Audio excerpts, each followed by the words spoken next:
Hi, this is my twin sister, and we're going to Nice to be meet you. doing the bilingual interview. All right. What languages do you know?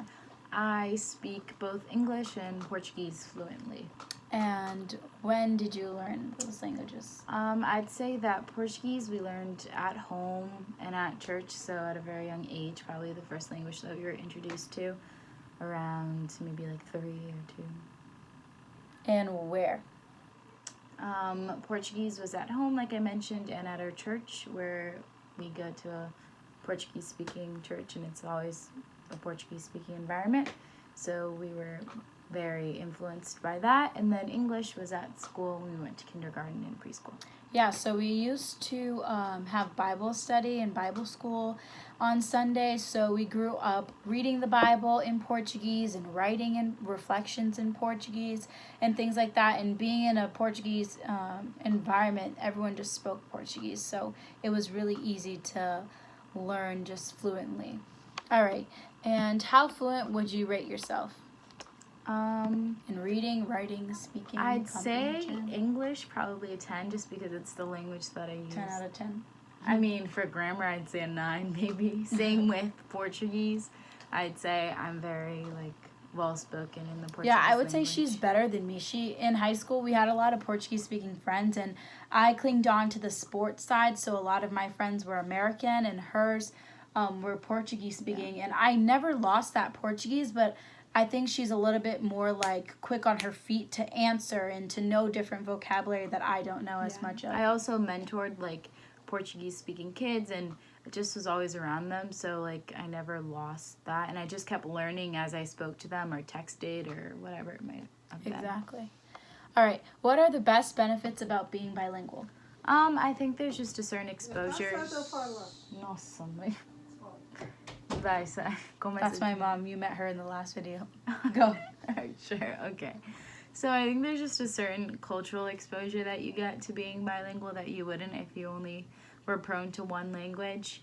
I also really enjoy, obviously, the opportunities to connect to others that do speak that language, as well as be able to have more options for jobs and stuff like that. It's something that people always talk about. Having another language is really important for jobs. I'd also say that personally I can connect more to other people that speak it or other cultures if I know it myself. And what are the worst disadvantages of being bilingual? I think I've already heard this, not based on my experience, but a lot of people that begin to learn another language, they have accents, or sometimes even I'll say a word wrong or put it in the wrong context, and sometimes you can be made fun of or ridiculed for that, but it's not something that really affected me to a certain point. I could also say that another benefit is I personally speak a lot in both languages and mix the words. So I'll be speaking normally and then eu começo a falar em português. So that was an example. So she will start speaking, and I do this too. It just kind of happens naturally. We'll start speaking something and we don't really grasp what the vocabulary word is for that specific word, so we'll translate it back into our Portuguese, if we're talking with our parents and we don't know the word, or vice versa, English versus Portuguese. And so I would never do that with somebody that I know wouldn't understand me. That only happens mostly with people around who are me bilingual. Who speak Portuguese and English, which is a lot of people that are around us. All right, so how do you see yourself as different from people who are monolingual, so only speaking one language? I think I'm more exposed to outside things, I guess. That was something that enabled me to have certain experiences that if I wasn't bilingual, I wouldn't be able to have, such as mentoring kids who were coming from a different place, or even just our lifestyle at church. We're very involved, so being able to speak and read and write in Portuguese, as well as with our family members that live in Brazil. I know there's a lot of people nowadays that are brought up in a Brazilian household, but they don't speak Portuguese, so they're not able to disconnect communicate with their family. Yeah, so those are the things that make me different. All right, how do you see language related to culture? Basically what I was saying, I think there's a very large connection one to the other, because a language is the way somebody communicates. So if you're culturally involved there's something that you communicate as well. So for me, language is very much connected to my culture. And I was just we're learning about how like certain things are acceptable to say in different cultures, other things are not. And I think that's what this question is trying to hint at. Is there something that you think in our culture is not acceptable, but that it is acceptable in American culture? Like, you know how we were reading in my book, like in Chinese culture, you would never degrade an authority, you know. If the authority did something wrong in the book, there would never be that. It would never show the authority doing something wrong or being tricked by someone or something like that. So do you think there's anything? I think there might be something in terms of like parenting wise.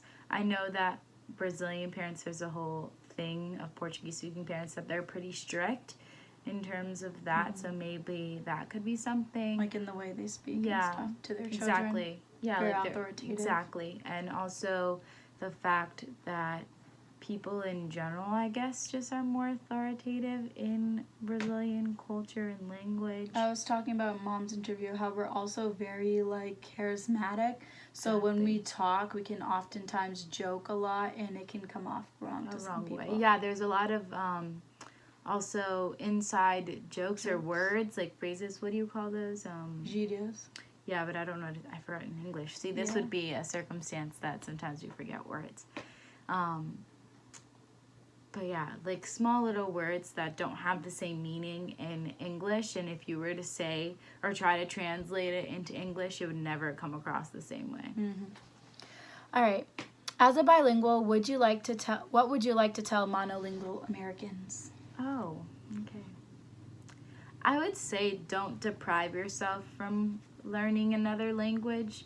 The more you're able to communicate with others, the more you're able to have a new perspective, and maybe even just like if you're somebody who plans on traveling, like learning a couple words here and there about their language or of their language will definitely make them feel more accustomed to you, and will give you a better perspective when you're speaking or engaging with somebody that has a different And I think language. like the easiest way to do that is to immerse yourself in a different culture.